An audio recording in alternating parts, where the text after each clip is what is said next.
We're diving into absolute pitch, the rare ability to name any musical note without a reference, and why it's so uncommon, yet strangely more prevalent, in neurodivergent minds. Most musicians can identify notes when given a starting point, like naming G after hearing F, but they struggle without that anchor.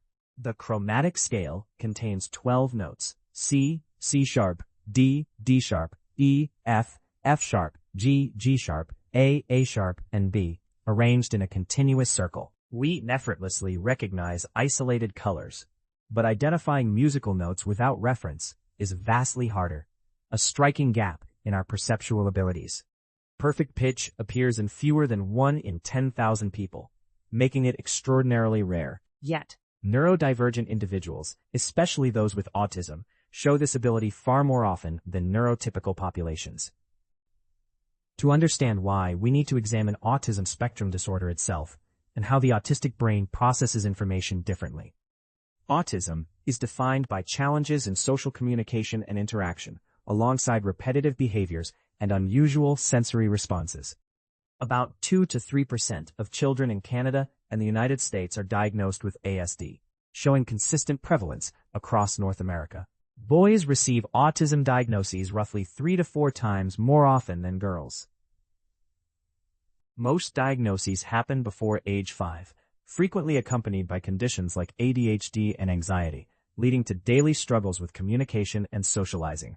Autism relies on developmental monitoring and screening rather than any definitive medical test. Recent research frames autism through the brain's hierarchical organization, how information flows from simple sensory processing to complex thought. The brain's functional architecture is organized along gradients, with the sensory-motor transmodal axis capturing the largest variance and the visual somatomotor axis capturing the next.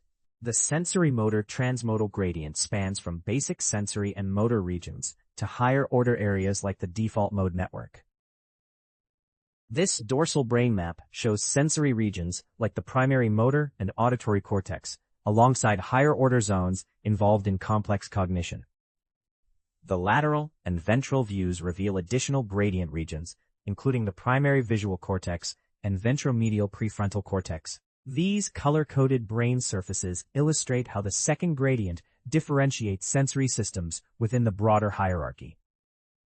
In autism, the sensory-motor transmodal gradient appears compressed, showing less functional separation than in neurotypical brains. The top plots reveal this squeezed gradient in autism, while the bottom shows that information from visual, auditory, and somatosensory areas fails to converge toward the default mode network even after 200 steps. In typical brains, signals from visual, auditory, and somatosensory regions all flow toward and converge at the default mode network.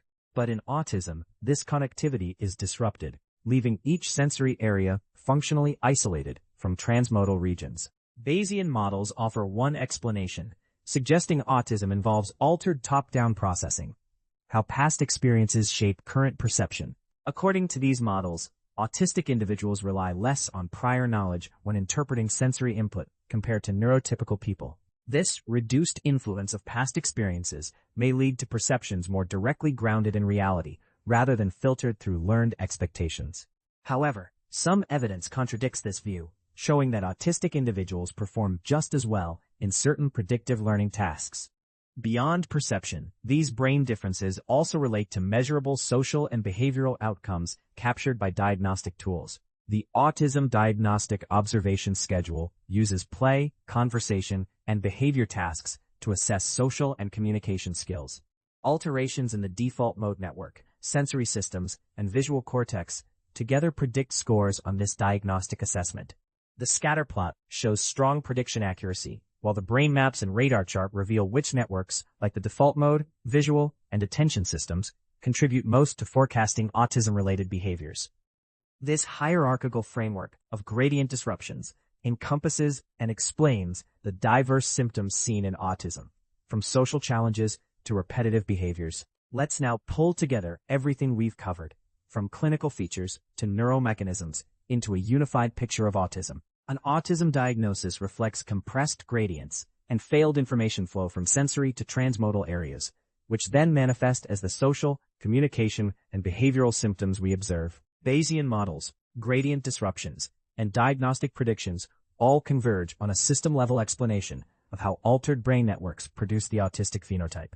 With this understanding, we can finally return to our opening puzzle about perfect pitch and its unusual distribution. Absolute pitch is roughly 100 times more common in autistic individuals than in the general population.